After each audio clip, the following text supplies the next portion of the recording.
Bonjour chers amis, je vous souhaite la bienvenue sur cette masterclass Exceller en coaching. Et avant de démarrer, je voudrais m'assurer que vous m'entendez bien. Merci d'indiquer dans le chat si c'est bien le cas. Est-ce que vous voyez bien l'écran avec les slides qui apparaissent normalement?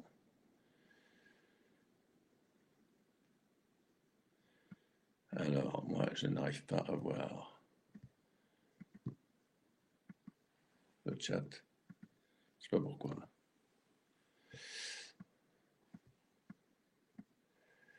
Pascal, si vous m'entendez, j'arrive pas à voir le chat. Donc, j'ai pas. Ça serait bien quand même que je puisse euh, réduire la Votre- liste des participants et accéder à la fenêtre. C'est vous pouvez le faire, c'est Oui, votre interface. Vous avez dû toucher au. C'est des fenêtres, hein. Donc, il ouais. suffit juste d'ajuster les fenêtres, hein, et vous plein écran déjà. Mettre la fenêtre principale en plein écran et ensuite ajouter chaque taille de fenêtre. Là, tout le monde.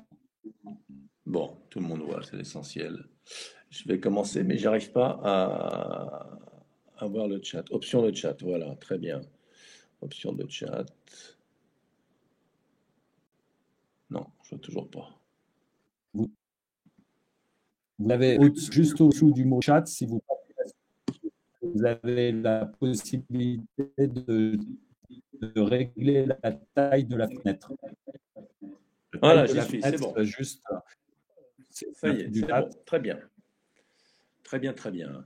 Alors, eh bien, écoutez, je suis ravi que vous m'entendiez bien et on va démarrer. Alors, cette photo un peu humoristique là de Frankenstein, parce qu'on dit créer votre prochain client. Vous allez comprendre pourquoi on parle de créer votre prochain client. Il ne s'agit pas évidemment de faire du trafic génétique pour créer une personne, vous l'aurez évidemment compris, mais il s'agit et ce titre va s'éclaircir au fur et à mesure de petits exposés. Mais on va aborder le mindset qu'il faut vraiment cultiver pour sortir de la situation très critique d'un business qui décolle pas ou qui tarde à décoller et on finit par s'impatienter ou alors on est frais et moulu de notre formation en coaching et on se dit oui mais est-ce que je vais pouvoir m'en sortir? Ben, comme vous le verrez, il y a des clés pour ça, mais elles ne sont pas si évidentes que ça. Donc il faut quand même s'en occuper. Et entre nous, ce serait vraiment super de bien vivre de ce métier du coaching, coaching d'équipe, coaching individuel. Ce serait super. Ce serait un décollage dans la vie, dans une seconde partie de vie, ou des fois dans une première partie de vie, parce que finalement, ce métier, c'est un vrai jackpot. On a tous les compteurs qui sont au vert. Vous avez une activité qui est passionnante. Sinon, il ne faut pas faire du coaching si vous n'aimez pas en faire. Mais pour ceux qui aiment ça, c'est génial. Il y en a même qui paieraient et qui le font gratuitement parce qu'ils aiment ça, parce qu'ils aiment créer de la valeur pour autrui au travers de ce type d'accompagnement. Ça laisse quand même du temps pour soi, à moins de devenir un staccanoviste du coaching et que vous avez des clients, vous ne savez plus où les mettre et que vous en avez un agenda qui est... J'en connais hein, qui sont comme ça. Ils ont fait de la télé, par exemple, ou ils ont un portefeuille client très important et on prend rendez-vous avec eux pendant 4 mois. Bon, alors évidemment, dans ces cas-là, les journées sont bien pleines de séances de coaching, mais c'est extrêmement rare. Pour la plupart, on a quand même un petit peu, voire beaucoup de temps pour soi par rapport au rythme de nos clients qui sont les esclaves dans les entreprises et qui sont taillables et corvéables de 7h30 du matin jusqu'à 20h, 20h30 quand ils ne ramènent pas du travail chez eux et le week-end. Voilà. Notre métier, c'est de faire réussir les autres. Donc, quelque part, quand on réussit, c'est qu'on les fait bien réussir. Et c'est un métier de cœur parce que c'est un métier où notre fond de commerce, c'est la réussite. Aussi bien la sienne, par voie de conséquence, de la réussite des autres. Et par voie de conséquence dans les deux sens. Parce que si vous ne réussissez pas, comme on le dira tout à l'heure, je ne vois pas bien comment vous allez aider les gens à réussir si vous ne faites déjà pas la preuve pour vous-même d'une forme de réussite dans votre business et dans votre vie professionnelle. Et inversement, si vos clients réussissent grâce à vous, ben vous n'avez pas de problème à trouver des clients nouveaux. Voilà, normalement, si ça marche bien, vous ne faites pas fortune, hein, vous n'avez pas de quoi vous payer une troisième villa à Saint-Tropez, mais vous avez un bon niveau de vie je crois que c'est un vrai métier d'avenir. C'est pas un métier qui, comme à l'époque des chapeaux, quand la mode est passée, ben, les gens qui avaient une industrie de chapeaux ont fait faillite. Ou le charbon. Le coaching pourrait bien suivre un jour cette voie-là, mais en tout cas, on n'en est pas rendu là parce qu'il y a de plus en plus de besoins, il y a de plus en plus d'entreprises qui s'exposent aux difficultés, à l'âpreté du business, et les gens sont de plus en plus en souffrance au travail, et donc il y a besoin d'investir. Ce sont des coûts qui sont nouveaux. Alors on pourrait croire qu'en temps de crise économique, c'est des coûts qu'on réduit en premier. C'est vrai que c'est un réflexe de certains, mais ce n'est pas le réflexe de tous. Et pour certains qui ont ce réflexe par moment, ils reviennent rapidement à la nécessité de préserver leurs ressources qui sont leurs associés, leurs managers à haut potentiel, etc. Parce que sinon, ils vont ailleurs. Donc, c'est un vrai métier d'avenir. Alors, ce métier de cœur, s'il n'a pas encore décollé, il y a sûrement des raisons. Je ne vous connais pas. Je ne sais pas quelles sont les raisons qui vous concernent. Peut-être que vous avez décollé et que vous venez regarder ce que je dis du business, alors que vous-même, vous pourriez faire cette conférence. Et tant mieux pour vous. Mais beaucoup de coachs, on le sait par les statistiques du marché, ne décollent pas, tardent à décoller, voire restent des années dans une situation de vivotage qui est tout à fait désagréable. Alors, les deux grandes causes, c'est soit qu'ils n'aiment pas le commercial, ils n'aiment pas faire de business, ils n'aiment pas faire de la vente. Donc, ils manquent d'enthousiasme et peut-être de confiance en eux par rapport à ça. C'est l'image, l'illustration de la petite jeune femme là, qui se cache derrière son pull. Et puis l'autre illustration d'un personnage qui court à droite à gauche, qui est probablement relativement dispersé, qui peut-être procrastine, se dit oh bon j'appellerai demain, etc. Et qui manque de méthode, il ne sait pas par où commencer. Eh bien, c'est les deux grandes causes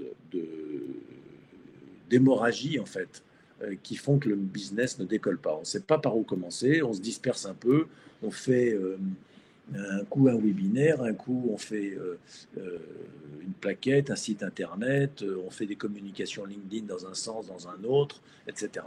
Et puis ça rapporte toujours pas de clients. Bon, et puis après ça, quand il y a enfin un contact, eh ben on est éventuellement... Ah, quelqu'un me dit que la slide est blanche. Je ne sais pas si c'est le cas pour les autres, puisqu'il n'y a qu'une seule personne qui s'en plaint. Ok, donc Kiefer, je pense que c'est votre nom, vous avez dû faire une fausse manip. Enfin, en tous les cas, je vais changer de slide, ça va peut-être résoudre le problème. Ce que je voulais vous dire, c'est que quand vous avez des doutes, quand on a des doutes sur soi, plus on s'agite à partir de cette vibration de doute, c'est comme les biais cognitifs, vous savez, ils sont autoconfirmants, ça devient un biais de confirmation et on étale le doute autour de soi. Plus j'agis en craignant que ça ne marche pas, moins ça marche. Et moins ça marche, plus ça me conforte dans le doute que ce n'est pas un métier pour moi, que c'est difficile, que le commercial quand même c'est compliqué, que j'aime vraiment pas ça, etc. etc. Donc ça c'est un des problèmes. L'autre problème, c'est celui de l'action qui est donc dispersée, et moins on se concentre, plus on dilue son impact, et moins on a de force pour enfoncer le clou. Donc c'est très important que l'action soit bien focalisée, bien concentrée. Et je parlais de focaliser parce que, troisième chose, l'action qui prolonge une vision floue, ben, comme vous pouvez le voir sur cette illustration, si en voiture on avait cette vision-là, on serait en sacré danger. On ne sait pas s'il y a une ou deux voitures devant nous, on ne sait pas si ça tourne à partir de quand, ni combien, etc. Et bon, voilà. Alors, plus c'est trouble, moins on y voit clair, moins c'est sécurisant. Et moins c'est sécurisant, plus on est fébrile. Et plus on est fébrile, plus on tremble, et moins on y voit clair, et plus c'est trouble. Voilà. Vous comprenez bien, vous êtes familier de cette notion de biais cognitifs qui sont autoconfirmants. Donc les trois trucs, c'est j'y vois pas super clair, je suis pas super concentré, et j'ai pas super confiance. Pour une de ces trois raisons, ça suffirait à ce que ça marche pas. Et souvent, on a les trois à la fois. Alors là, c'est le jackpot dans l'autre sens. C'est-à-dire que tout nous confirme que ça décolle pas. Aujourd'hui, on va donc parler, parce qu'on peut parler de tas de choses à propos de business, hein. On peut parler des tarifs, on peut parler de la communication, on peut parler des entretiens de vente, mais on va parler du mindset, de l'état d'esprit et de la focalisation. Voilà. Alors, allons-y. Je vais vous dire que vos clients, vous n'allez pas forcément les trouver comme on trouve des champignons au pied des arbres dans la forêt après la dernière pluie. C'est pas comme ça que ça se passe. Des fois, on trouve un client, ça arrive. Mais si vous dites je vais faire mon business sur le fait d'en trouver, ça va être périlleux. De la même manière, c'est bien mignon d'imaginer qu'on a un aimant pour attirer les clients, mais ça n'existe pas, ça. La loi d'attraction, c'est une chose qui existe, qu'il faut rationaliser et qu'il faut, comment dire, dont il faut parler, en tout cas, qu'il faut pratiquer avec une certaine mesure, en ayant soin de garder la tête sur les épaules et de ne pas partir dans des superstitions bizarres. Mais en tous les cas, ça ne marche pas comme ça, comme si on avait un aimant et qu'on allait attirer des clients. Si vous avez une échoppe sur un marché, que vous jouez du tambour et que vous dites vous êtes un camelot et que vous vendez des casseroles, des lots de casseroles et d'éponges, peut-être que vous allez attirer des clients par votre boniment. Mais dans le coaching, ce n'est pas comme ça que ça se passe. En fait, les clients, on les crée. Alors, qu'est-ce que ça veut dire? C'est donc pas Frankenstein qui va créer une créature monstrueuse, mais il y a beaucoup de créativité dans le business du coaching. Vous serez familier avec ces notions-là. On crée une relation authentique avec quelqu'un. On crée de la valeur pour cette personne. On lui crée un changement dans sa vision. On crée une rupture dans sa modalité énergétique. On lui permet de faire un saut quantique dans sa pensée. On ouvre des opportunités pour cette personne. On lui permet de créer l'avenir qu'elle désire. Et du coup, on va créer entre nous un contrat, une alliance forte, et on revient à la relation authentique qui était mon point de départ. Ce qu'il faut se dire, c'est qu'un éléphant, ça se mange bouchée par bouchée. Donc, il ne s'agit pas de vouloir se créer des clients ou une clientèle. Il ne faut pas penser marketing de masse. Il faut penser un client, le prochain client, mon prochain client. C'est comme ça qu'on va focaliser l'énergie. Si on parlait de loi d'attraction tout à l'heure, la loi d'attraction, elle n'attire pas des billets comme ça par milliers en mettant un aimant au bord de la fenêtre. Il faut se focaliser sur chaque situation et en particulier cette situation, celle que nous vivons à l'instant présent. Je dois vous dire que la réussite, c'est la nôtre et c'est celle de nos clients. Pour nous, réussir, c'est égal à faire réussir. Et faire réussir, ça revient à réussir. Et ça devrait nous hérisser les poils sur les bras, si on est vraiment des coachs, parce que c'est extrêmement excitant de sentir un client qui réussit et de se sentir soi-même en situation de réussite. Je sais que certains d'entre vous sont dans cette situation et je me réjouis pour eux. Bien sûr, je les félicite, mais je ne voudrais pas disqualifier ceux qui ne sont pas dans cette situation. Il y en a également quelques-uns. Ce n'est pas que je ne vous félicite pas, c'est que je ne peux pas me réjouir pour vous parce que ce n'est pas encore le cas. Par contre, il y a moyen que ce soit le cas. Il y a moyen que vous viviez ce frisson, ce frisson de dire ouais, ça marche. Je fais un métier génial, j'ai du temps, je gagne ma vie. Le problème, c'est pas de gagner des fortunes. Le problème, c'est de gagner ma vie confortablement et de façon sécure, tout en faisant un job passionnant qui crée vraiment de la valeur pour autrui. Alors si en plus vous pouvez gagner plein d'argent, tant mieux pour vous. Souvent, c'est le cas quand vous arrivez à un certain nombre d'années d'heures de vol et vous avez un portefeuille, ça va évidemment beaucoup mieux. Mais je vous garantis que la plupart des coachs, ce n'est pas le cas. Et quand ils réussissent à s'en sortir, c'est parce qu'en parallèle, ils sont consultants, parce qu'en parallèle, ils font de la formation ou du recrutement, parce qu'ils donnent des cours à l'école de commerce, parce qu'ils écrivent des bouquins, ils font de la télé, ou etc. Mais rarement, c'est avec le coaching seul. Alors, on parlait de créativité. Pour moi, le coaching, c'est vraiment de l'art.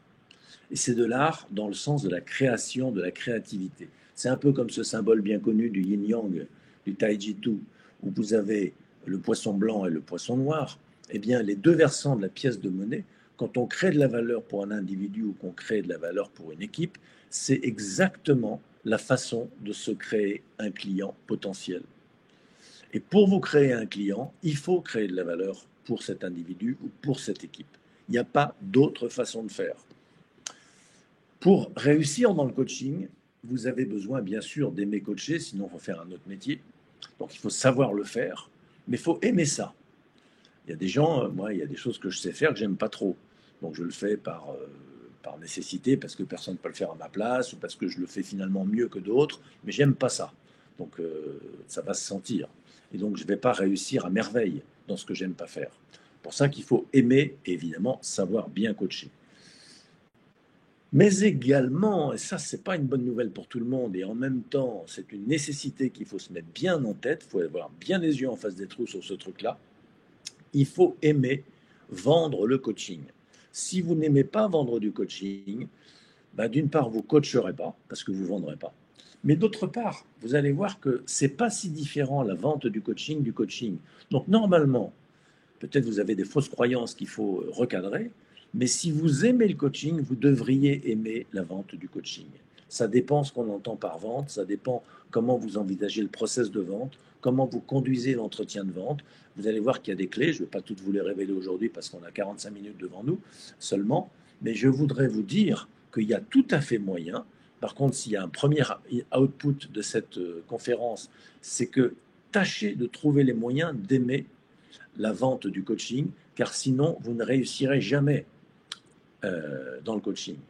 De même qu'à l'évidence, il faut aimer coacher pour réussir, eh bien, deuxième évidence que vous n'aviez peut-être pas vue, c'est qu'il faut aimer vendre du coaching. Moi, je connais beaucoup de coachs qui me disent, moi, j'aimerais que les clients m'arrivent tout cuit, tout cru, tout cuit, que je n'ai pas besoin de vendre. Eh bien, en fait, ils ne comprennent pas bien ce qu'est le coaching, ou alors ils ne comprennent pas bien ce qu'est la vente. Parce que la vente du coaching, c'est du coaching. Dans les deux cas, que ce soit du coaching d'équipe ou du coaching d'individu, il s'agit de faire vivre à cette entité une belle expérience de coaching pendant l'entretien de vente. C'est comme ça que l'on vend du coaching en faisant un excellent coaching. Alors, je voudrais vous dire que ce n'est pas une histoire d'ego. Ça n'a rien à voir, comme cette illustration voudrait le montrer, là, du type qui va, avec un poinçon, faire péter le ballon gonflé d'ego. Il ne s'agit pas de vous, en fait. Vous, au sens de votre petit moi. C'est pas moi qui mérite cette réussite. C'est pas moi qui réussis cette vente. J'ai pas besoin de me prendre la tête avec ça. Je peux me détendre. C'est pas de moi dont il s'agit. C'est de l'autre. Moi s'efface. Tandis que moi s'efface, le jeu profond peut se mettre en miroir de l'autre. Et là, il y a quelque chose, je pèse mes mots, qui peut être une mission de vie, qui a un caractère éventuellement sacré, vocationnel en tout cas, car il y a quelque chose qu'on appellera cela coach à travers moi. Alors on pourrait dire c'est le grand esprit du coaching, si on était un peu comme les Amérindiens, là, à parler du grand esprit de la forêt ou je ne sais pas quoi. Mais si vous voulez, pour que ça coach à travers vous, il faut à la fois se détendre et à la fois être très concentré. Concentré sur quoi? Concentré sur deux choses. Un, votre technique de coaching, et deux, toutes les pensées parasites qu'il faut absolument éradiquer. Sinon, il n'y a pas, vous n'êtes pas bon dans vos pratiques parce que il y a une dérivation d'énergie, il y a un parasitage mental et il y a des doutes qui viennent infecter, comme on l'a vu tout à l'heure. Vous tapez un peu n'importe où avec votre marteau, partout sauf sur le clou, vous avez une vision qui est floue et vous avez une sorte de... Vous avez trempé votre pinceau dans le doute et quand vous l'étalez sur la toile, eh ben vous étalez du doute et le client dit ouais, je sais pas, je vais réfléchir. Non, c'est sûr, c'est sympa, mais bon, voilà, je suis pas sûr. Et voilà, et c'est foutu.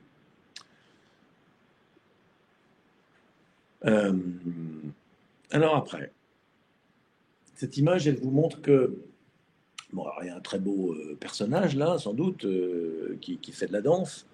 Il y a quelque chose qui est une évidence, c'est quand un danseur ne danse pas, eh ben c'est juste un type assis sur sa chaise. Ou c'est juste un type qui est en train de faire du jardinage. Pour qu'on parle d'un danseur, il faut qu'il soit en train de danser. Alors nous, si on veut parler de vendre du coaching, il faut être en train de vendre du coaching. Il faut rentrer dans la danse commerciale. Il ne s'agit pas de faire le coach, mais évidemment d'être coach. Et du coup, cet être coach rayonne naturellement en faisant du coaching. Alors vous allez me dire, mais qu'est-ce que tu me racontes? C'est évident ça. Non, non, c'est pas évident du tout. Regardez dans votre pratique, est-ce que vous êtes sûr que vous n'êtes pas en train de rentrer dans un rôle, dans un jeu de rôle? Vous n'êtes pas en train de faire le coach? Si vous êtes vraiment coach, vous lâchez complètement les parasites mentaux de mon image, ma posture, mon rôle social. Vous êtes complètement en train de faire du coaching. Pour être bon, deuxième principe, il faut pratiquer beaucoup, pour ne pas dire pratiquer tout le temps. Le coaching, ce n'est pas un truc qui se fait de 5 à 7. Ça ne se fait pas quand on a le temps. Ça se fait tout le temps. Si vous êtes coach, vous coachez tout le temps. Alors, vous ne faites pas du coaching sauvage. Vous ne coachez pas votre mari, votre femme, vos enfants, votre chien. Ce serait insupportable. Mais vous êtes dans une posture de coach. Vous êtes dans un état d'esprit de coach. Vous êtes dans une perspective de coaching tout le temps. On pourrait voir dans une autre conférence quel est cet état d'esprit, quelles sont ces composantes de la posture. Ce n'est pas l'objet aujourd'hui. Mais je vous renvoie à nos précédents webinaires, à nos écrits et à nos prochains webinaires où on en parlera. Voilà. La vente et le marketing, c'est bien mignon, mais il ne s'agit pas de ça. Soyons simples, il s'agit de coacher maintenant. Et en fait, c'est toujours ici et maintenant que ça se passe. Il n'y a pas besoin de... Alors, on va vous apprendre, hein, les techniques de vente, etc., c'est nécessaire. Mais elles visent à être oubliées. Il faut tellement s'y entraîner qu'on les intègre au point de les maîtriser et de les oublier. Donc, on est simplement en relation qui est bien encadrée par de la méthode, avec une perspective qui est très claire, et du coup, il y a un lâcher-prise sur le résultat qui donne une puissance de feu dans l'entretien, entre guillemets, de vente, qui devient un véritable entretien de coaching dans lequel il n'y a pas encore de contrat. Le contrat, c'est à la sortie de l'entretien. Quand la personne vous dit, mais c'est génial cet entretien, j'ai adoré ça, on peut recommencer. Ah ben oui, si tu veux, c'est du coaching. Ah oui, mais comment on fait? Alors, c'est quoi les conditions? Ah ben écoute, voilà, je vais te l'indiquer, ça coûte tant et ça marche comme ça. Voilà, ça coule de source. Quand le client a trouvé ça génial et que ça lui a fait créer énormément de valeur et de réussite dans le problème qui l'embête, il a mal à son pied, tout d'un coup il a moins mal, et il a mal à sa relation, à son patron, à son équipe, il a mal, la personne est en opposition à sa belle-fille ou je sais pas quoi, et tout d'un coup ça va mieux, et dès qu'elle met en œuvre les actions qu'elle a trouvées elle-même grâce à la séance de coaching, tout d'un coup elle retrouve de la confiance, de l'espoir, du désir, de l'élan, de l'inspiration, eh ben, il n'y a pas besoin de vendre votre prix, faire des pieds et des mains pour le vendre. Ça se vend tout seul. Voilà. Et puis alors, je voudrais vous dire, les deux bullet points de la fin de ce slide, n'ayez pas peur de coacher, entre guillemets, pour rien. Si vous faites vraiment vivre une expérience de création de valeur à ce client, en admettant qu'ils disent, écoute, je comprends que ça vaille le prix que tu dis, moi j'en ai absolument pas les moyens. Par contre, là, tu m'as rendu un sacré service, je ne suis pas prêt de l'oublier. Déjà, vous avez rendu service à quelqu'un, c'est pas désagréable.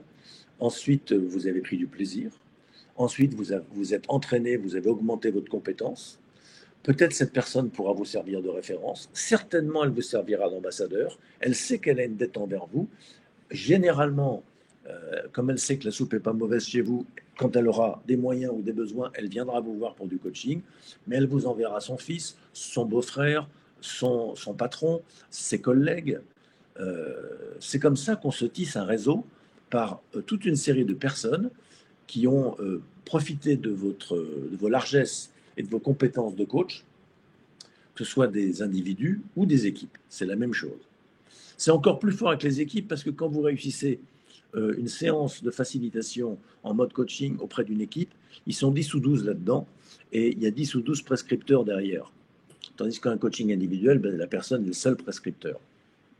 Voilà. Oui, la recommandation, il ne s'agit pas de la demander, il faut qu'elle vienne spontanément.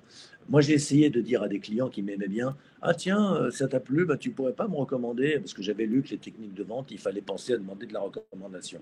Pour moi, ça ne marche pas. Ils me disent, ah oui, bien sûr. Et puis, ils y réfléchissent, et puis ils ne trouvent pas. Et puis, quand ils me donnent 3 contacts, je ne sais pas quoi en faire, parce que ce n'est pas si super que ça. En revanche, quand eux-mêmes me disent, écoute, je t'ai donné tes coordonnées à mon beau-frère qui va t'appeler, où j'ai donné tes coordonnées à mon mari parce que j'ai absolument besoin, il est en difficulté en ce moment, etc. Généralement, ça donne un coaching à tous les coups. Voilà, voilà. Donc, ne vous focalisez pas sur l'argent, sur les tarifs, sur le contrat. Faites du coaching ici et maintenant avec l'équipe, avec le client individuel, et vous verrez, ça paye. Alors, par qui vous allez bien pouvoir commencer? Mais tout simplement un inconnu dans la rue. Alors, le brave type, il n'a pas l'air en très bonne forme. D'ailleurs, toute la foule n'a pas l'air très heureuse. L'image présente bien des gens tête baissée. Bon, très bien. Ils ne sont pas tous comme ça, heureusement. Mais tout le monde a des petits bobos. Tout le monde a un mal quelque part. Tout le monde a une frustration quelque part. Donc, potentiellement, tout le monde est client du coaching. Ça dépend si vous êtes un coach qui est très spécialisé ou très généraliste. Il y a aussi, alors quelqu'un dit il faut savoir quand refuser un coaching, bien sûr. Il y a des tas de raisons pour lesquelles on pourrait ne pas prendre un coaching. La personne n'en a pas les moyens financiers, ou elle n'en a pas les moyens intellectuels, ou elle n'a pas la structure psychique qui va supporter qu'on lui secoue son cadre de référence pour lui faire ouvrir de nouvelles perspectives. La personne ne veut pas progresser, la personne n'a pas de demande, la personne est psychotique. Il y a toutes sortes de cas où on ne peut pas prendre un coaching, bien entendu. Hein. Et il ne s'agit pas de coacher à tour de bras de façon sauvage.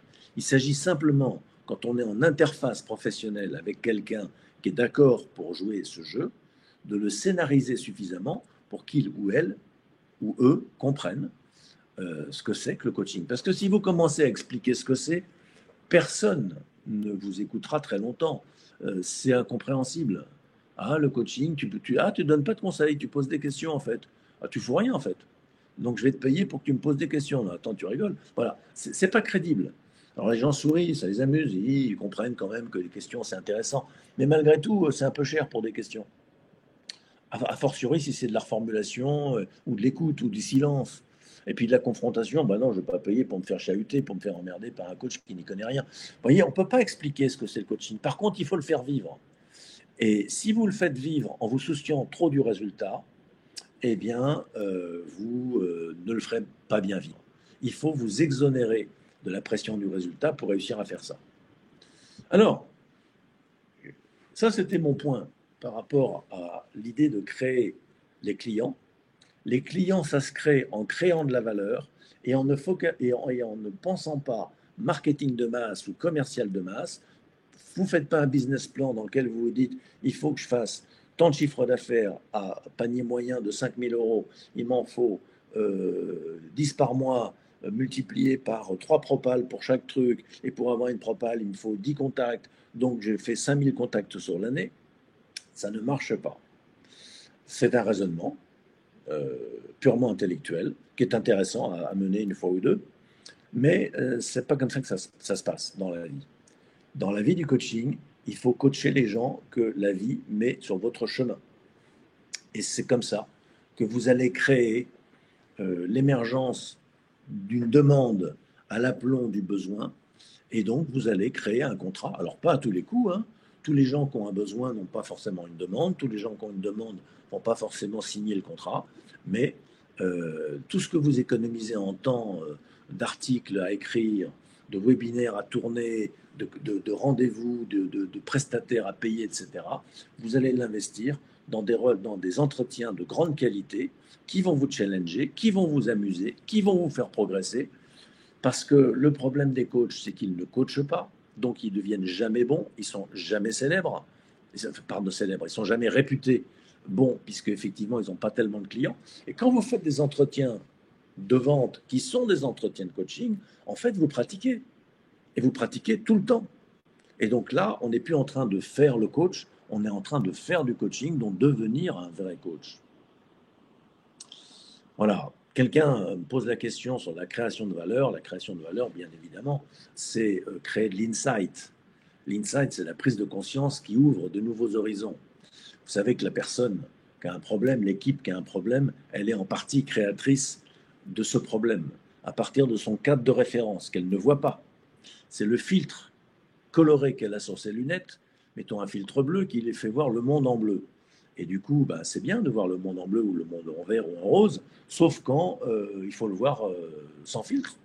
Et auquel cas, comme on ne voit pas qu'il y a un filtre, on ne voit pas comment dépasser ce filtre qu'on ne voit pas. Donc, la création de valeur du coaching, c'est montrer au client ses filtres et l'aider à s'en départir pour les besoins de la cause, c'est-à-dire de ses objectifs. Alors, maintenant que je vous ai dit ça, je voudrais ajouter deux choses. Évidemment, cette notion de créer soi-même un client en focalisant sur le prochain client, elle est très importante. Personnellement, je l'ai trouvé chez un garçon qui s'appelle Steve Chandler, qui est un Américain, qui a écrit un bouquin sur les 37 façons de coacher. On en reparlera, je crois que j'ai prévu de faire un séminaire, un webinaire là-dessus. C'est pas 37 façons de coacher, c'est les 37 façons de développer son business. C'est un bouquin qui est pas trop mal écrit et qui a quelques bonnes idées dedans. C'est rare, il est petit, il est pas cher et il est bien intelligent. Et en gros, l'idée principale, c'est celle-là. Et je la trouve excellente. Alors, ça suffit pas en fait. Ça, c'est la base. Si vous n'avez pas ça, vous n'aurez rien. Vous pouvez rajouter du pitch, du positionnement, des techniques de vente. Si vous n'avez pas cette base-là, il ne se passera pas grand-chose. Mais si vous avez cette base-là, il faut quand même le reste. Il faut quand même un positionnement qui soit excellent, un pitch qui soit impactant et de bonnes techniques de vente, bonnes techniques d'entretien de vente. Et puis, tant qu'à faire, que votre propale, elle ait de la gueule et qu'elle dise ce qu'elle doit dire. Et c'est pas évident, croyez bien que ça se travaille. Pour avoir une proposition commerciale qui soit impactante, il faut du temps pour arriver à l'affiner. Par ailleurs, ce qui est encore plus important pour tenir sur la durée, c'est qu'on ne peut pas rester tout seul. Il faut rentrer dans un groupe dont la dynamique est porteuse. Il faut fréquenter des coachs qui réussissent. Il faut jouer au tennis avec des meilleurs joueurs que vous. Ça va vous monter votre niveau de tennis. Il faut du rythme. Si vous faites un coup de commercial, puis 2 semaines de rien, puis ensuite un article qui vous prend 3 semaines, et puis ensuite de nouveau un rendez-vous, vous n'arriverez à rien. Il faut de la régularité, il faut du rythme. Il faut être supervisé et il faut de l'aide pour optimiser vos propositions et aussi pour savoir comment conclure vos propales, comment closer vos contacts chauds. Voilà. Alors, si on ne part pas du bon pied, imaginez, on est sur les starting blocks, il y a le coup de fusil, le coup de feu là, du départ, tout le monde part et vous restez sur les starting blocks pendant quelques secondes en vous disant j'y vais pas, je sais pas, pour l'instant je suis en formation coaching, je prends mon temps. Je le sens pas encore. Ok. Et puis ensuite, tu vas, tu veux bien commencer à courir là? Non, parce que là ma formation n'est pas tout à fait finie, puis là j'ai besoin de faire mon site internet, etc., etc. Donc là, vous partez pas du bon pied et je peux vous dire que la procrastination appelle plus de procrastination. C'est pas en perdant du temps au démarrage que vous allez en gagner à l'arrivée.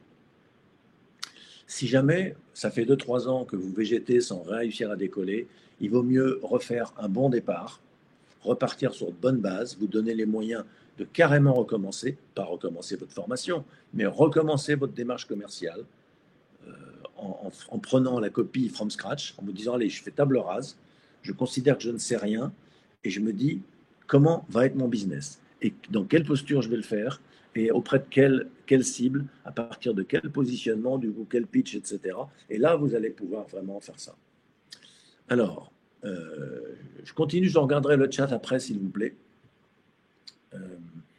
Nous avons mis au point pour vous 2 offres que nous croyons irrésistibles. Alors ça, c'est une terminologie marketing, hein, des offres irrésistibles. Évidemment, ce serait sympa s'il existait des offres irrésistibles. Personne ne pourrait y résister. C'est comme l'aimant à client. Je ne sais pas si vous pouvez résister à ces offres. Je ne sais pas si elles sont adaptées pour vous. Je ne sais pas si vous êtes adapté pour elles. Mais en tout cas, je vais vous en présenter 2 rapidement. Et si on doit en parler davantage, on prendra rendez-vous. Il y a réussir son business de coach, dont je vais vous dire quelques mots, et booster son business de coach, qui correspondent peu ou prou à ce que je vous ai montré tout à l'heure. D'un côté, vous avez une prestation minimaliste et de l'autre côté, très complète. Donc, réussir son business de coach, c'est ça. C'est positionnement, pitch et technique. Et l'autre, c'est tout le reste. On va en parler dans un instant. Alors, réussir son business de coach, c'est un atelier qui représente, c'est un programme dans lequel il y a 40 heures qui sont distribuées comme ça. Il y a des e-learning qui sont à votre disposition sur une plateforme et qui vous donnent vraiment les clés. Il y a des ateliers qui se font en distanciel, mais dans lesquels il y a beaucoup d'interactivité. Il y a des ateliers également présentiels, à moins que vous soyez dans un autre pays ou dans une autre ville, vous les suivrez en mode hybride, c'est-à-dire que des gens seront en présentiel et vous les suivrez en distanciel. Ce n'est pas un problème, on sait faire ça. Et puis, il y a du travail personnel. Les sujets, c'est construire votre personal branding, c'est-à-dire votre positionnement. écrire et un pitch qui vous convienne bien, que vous maîtrisez, que vous sentez bien, qui est bien à votre main, commencez à prospecter au sein de votre réseau. Il ne faut pas attendre en disant oui, pour l'instant, je ne veux pas gâcher mes contacts, je sors de l'entreprise où j'ai du réseau, je ne vais pas commencer par cela parce que je vais les gâcher. C'est de la connerie. Il faut commencer par les contacts les plus chauds. Alors, je ne vous dis pas que les 2-3 premiers, il ne faut pas laisser passer un petit peu devant, histoire effectivement, pas, comme on ne fait pas d'omelette sans casser des œufs, on n'est pas obligé de commencer par griller ses meilleurs contacts. Mais très rapidement, dans les premières semaines qui suivent vos premiers contacts, il faut aller vers les contacts les plus chauds. C'est ceux-là qui vont vous donner confiance. Parce que sinon, ils vont se refroidir. Et quand vous les appellerez dans un an et demi, ce sera presque trop tard. C'est maintenant qu'il faut les contacter. Maintenant que loin des yeux, loin du cœur, près des yeux, près du cœur. Maintenant qu'ils vous connaissent, qui vous ont bien en tête, parce que vous étiez avec eux il y a encore 6 mois, il y a encore 3 mois, alors contactez-les, prenez de leurs nouvelles. Il faut aussi apprendre à créer ce qu'on appelle un tunnel de vente. Il y a un minimum de marketing à faire quand même pour que quand il y ait du monde à vos webinaires, pour que vos offres sur votre site internet aient une chance de faire quelques ventes. Voilà. Et puis surtout, il faut être en bonne posture, en posture juste pour bien réussir l'entretien de vente. Il y a la bonne posture et les bonnes techniques. Vous verrez que les techniques, c'est pas compliqué. Les techniques, c'est d'être dans la bonne posture. Néanmoins, il faut cadrer un petit peu les choses et il faut y voir clair. Et puis, il y a besoin de savoir optimiser votre reformulation écrite pour que ensuite ça confirme la vente quand vous avez bien levé la balle. Encore faut-il bien faire le smash et pas taper dans le filet ou sortir la balle du terrain. Voilà, ça c'est un truc un peu classique qui est bien nerveux, qui est bien foutu, qui vous emmène pas très loin en termes d'investissement et qui vous donne vraiment toutes les bases de manière hyper pragmatique. Maintenant, si ça ne vous suffit pas, et pour beaucoup ça peut être une clé d'entrée et pour beaucoup ça ne suffira pas, on vous propose, nous, on a mis en place, là c'est tout récent, une immersion de 2 ans avec nous. Alors, il y a évidemment un jeu de mots, les énergies du coaching, parce que vous savez qu'énergie, c'est le coaching de l'énergie. Alors, je vous expliquerai une autre fois ce que c'est que le coaching de l'énergie.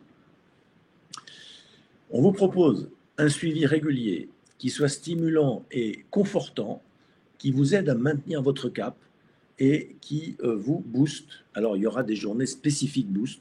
Si vous voulez savoir ce qu'il y a dedans, on en parlera en privé. Il y a les ateliers de réussir son business de coach que je vous ai présenté tout à l'heure, qui sont inclus dans ce package. Il y a du coaching individuel, il y a de la supervision de groupe. Il y a les journées club qui sont très puissantes et les 2 jours d'université d'été qui seront proposés dans le cadre de ce package à des prix défiant toute concurrence. Et puis de nombreux autres bonus, je peux en citer quelques-uns, comme d'accéder à la plateforme, à l'abonnement plateforme de réponse aux appels d'offres, de travailler avec notre réseau, de pouvoir éventuellement travailler avec nous, etc. Il y a beaucoup de choses qui sont incluses, qui ne sont pas listées dans dans la présentation que je vous fais. Mais pour l'instant, je n'ai rien à vous vendre, moi, parce que encore faut-il savoir si ce que je vous ai présenté tout à l'heure peut vous intéresser, mais si vous, ça vaut le coup qu'on s'investisse auprès de vous. Parce que vous pouvez toujours venir à réussir son business de coach, ça, il n'y a pas de problème. Mais en même temps, si vous n'en servez pas, si vous n'êtes pas motivé ou si vous êtes à des années-lumière, ce n'est pas la peine qu'on vous prenne vos sous pour que ça ne marche pas. On vous le dira lors de l'entretien. Vous voyez, en haut, là, il y a marqué « Prendre rendez-vous », cliquez ici. N'hésitez pas à le faire. N'hésitez pas à prendre rendez-vous avec nous parce qu'en une demi-heure, on va pouvoir vous dire, d'abord, répondre à vos questions sur... Alors, Paul nous a parlé de boost et de réussir. Est-ce que je peux avoir un peu plus de détails sur les dates, sur les tarifs, etc. Parce que c'est bien vrai qu'on ne vous a pas parlé de tarifs. Là, on vous en parlera. Mais il faut aussi qu'on évalue si ça correspond à ce que vous êtes, à ce que vous voulez. Il y a des gens qui cherchent quelque chose, mais ce n'est pas ça qu'ils cherchent. Alors, ils ne le savent pas vraiment. Mais ils vont, en tout cas, nous, on va dire, écoute, non, tu n'es pas prêt. Tu n'as pas la motivation qui va bien pour l'instant. Tu as encore trop de doutes. Si vous avez des doutes sur vous, vous êtes un bon client pour cette offre. Par contre, si vous avez des doutes par rapport à cette offre, après cette présentation et après l'entretien qu'on aura, il ne faut pas vous forcer. Il faut que vous veniez à cette offre quand vous serez prêt. Nous, on force personne, comme dans le coaching, on crée un maximum de valeur pour nos interlocuteurs. Soit ça le fait et tout va bien, soit ça ne le fait pas et on ne cherche pas à les pousser dans la piscine. Pour quelle raison? Il y a déjà plein de gens qui s'intéressent à ce qu'on a à faire avec eux Pourquoi voudriez-vous les pousser? Pourquoi voudriez-vous tirer un client ou pousser un client? Il n'y a pas besoin de tirer ni de pousser. Alors, je vais regarder un petit coup sur le chat. Alors,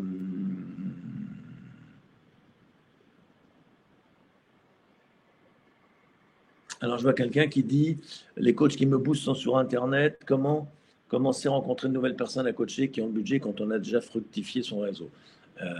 Ça vient tout seul. Quand vous faites fructifier votre réseau, les clients viennent. Les clients viennent. Je ne peux pas, on va dire, c'est magicien, toi, tu dis ça, c'est pas mon expérience. Il faut qu'on regarde précisément avec vous. Delphine, prenez rendez-vous. Il faut qu'on se parle. Il y en a qui doivent se sauver. Ben, écoutez, sauvez-vous. Pierre, Hélène Berger dit, je dois me sauver. Non, je vois ce que tu veux dire et c'est sympa. Il y a un replay de toute manière pour la suite. L'histoire d'identité de coach, c'est très important. Savoir avec qui on a envie de travailler, savoir quelle douleur on a envie de guérir. Pour savoir ça, il faut regarder dans votre vie quelles ont été les grandes douleurs que vous avez rencontrées et que vous avez dû traverser. Et quel personnage ça vous a fait devenir. Regardez dans votre enfance. Est-ce que vous étiez un enfant unique, un enfant de famille nombreuse? Est-ce que vous étiez maltraité? Est-ce que vous étiez aimé ou pas? Comment vous avez réussi à devenir qui vous êtes? C'est en traversant des épreuves dans la vie. Là où vous avez échoué, c'est excellent, parce que depuis, vous n'échouez plus à cet endroit-là, vous avez réussi. Et donc, vous pouvez, ou vous avez traversé un cancer, ou vous avez traversé une longue maladie, je sais, est-ce que je sais? Mais il faut regarder dans votre vie où sont vos douleurs, et quelles sont les douleurs que vous avez réussi, les échecs que vous avez réussi à juguler. Voilà. Je remonte un petit peu. Bonjour Paul, j'ai une opportunité pour un coaching avec tripartite. Le manager m'a dit par mail vouloir que je l'accompagne, mais depuis son employeur ne me contacte pas. Ça fait 3 semaines à peu près, j'ai relancé une semaine après, quand ils sont prêts. Alors ça, c'est Hélène Marc qui nous dit ça. Je ne suis pas sûr de bien comprendre. Disons que ça traîne en longueur. Moi, si les personnes ne me rappellent pas, eh ben, c'est leur problème. Je ne sais pas forcer les gens à me rappeler. Je ne sais pas forcer les gens à me choisir ou à se décider à faire un coaching. Ce n'est pas mon problème, c'est le leur. Moi, je ne parle pas de moi là, hein, mais je voudrais vous dire que la posture, ce serait j'ai suffisamment de quoi m'occuper pour ne pas mendier devant mes clients pour qu'ils veuillent bien que je les coach. C'est plutôt à eux de me demander si je suis disponible. Il se trouve que je ne suis pas tant que ça. Donc, je trie mes clients. Vous allez me dire, oui, mais nous, on n'a pas autant d'années d'expérience que toi. Mais c'est comme ça que ça vient. Il faut renverser le rapport de force. Entre guillemets, j'aime pas cette expression, mais c'est l'expression consacrée. Si vous êtes demandeur de faire du coaching un peu à l'affût, et vous avez 3 propositions qui se battent en duel et ils tardent à répondre, c'est décourageant. Il faut que vous en ayez 10 en permanence et que les 10 du mois dernier soient remplacés par les 10 d'aujourd'hui, plus les 10 du mois prochain, et que finalement, sur 3 mois, vous avez une trentaine de propositions en jachère, en suspens, il y en a toujours 3-4 qui tombent. Et donc, ça vous occupe. Et donc, finalement, que cette personne veuille prendre du temps pour réfléchir, eh bien, grand bien lui fasse. Il y a peut-être de meilleurs coachs sur le marché qu'elle choisira, et ce sera très bien pour elle, je m'en réjouis. Peut-être qu'elle ne fera pas de coaching parce qu'elle n'est pas prête. Moi, je n'ai pas de temps à perdre avec des gens qui ne sont pas prêts, et vous non plus. Donc, Hélène, je ne me précipiterai pas à chercher des moyens de relancer. Il y en a, des moyens de relancer. On peut en parler si vous voulez. Mais la bonne posture, c'est de faire en sorte que les gens vous harcèlent plutôt que de chercher à les relancer. Ceux qui ne sont pas prêts, eh ben, ça veut dire que libérez de la bande passante pour ceux qui sont prêts. En changeant votre mindset, vous allez évidemment changer le cours des trafics d'énergie autour de vous. Quand je dis trafic, c'est le flux, pardon, le flux d'énergie autour de vous va se modifier au fur et à mesure que vous allez changer d'état d'esprit. C'est très important. C'est pour ça que je vous ai dit aujourd'hui, on va travailler uniquement le mindset. C'est la posture, l'attitude, l'état d'esprit, les perspectives du coaching.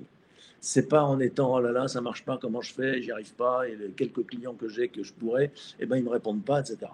Sortez de là tout de suite. Sortez de cet état d'esprit, c'est l'enlisement, ça. Je parle à personne en disant ça, mais si vous faisiez ça, vous seriez en train de vous enliser dans une attitude perdante où vous allez vous enfoncer de plus en plus.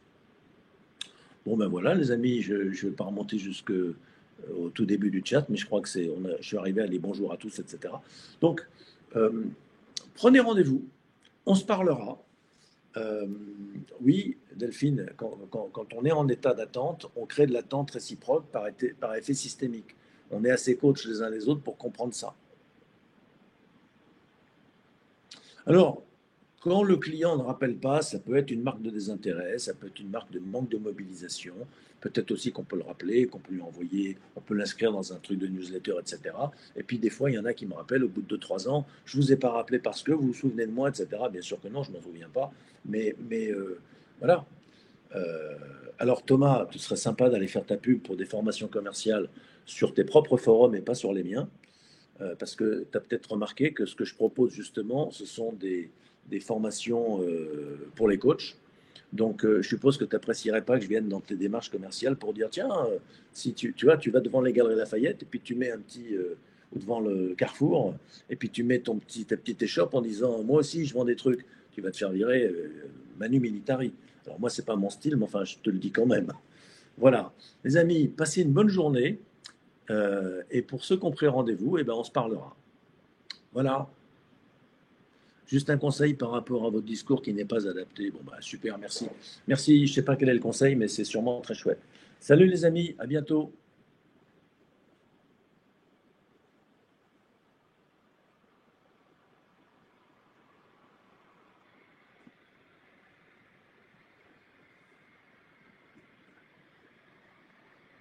Merci de vos remerciements, ça me fait plaisir, ça me touche. Passez une bonne journée et on se voit. Suivez nos publications, on a un autre webinaire bientôt. Je ne sais plus bien quand.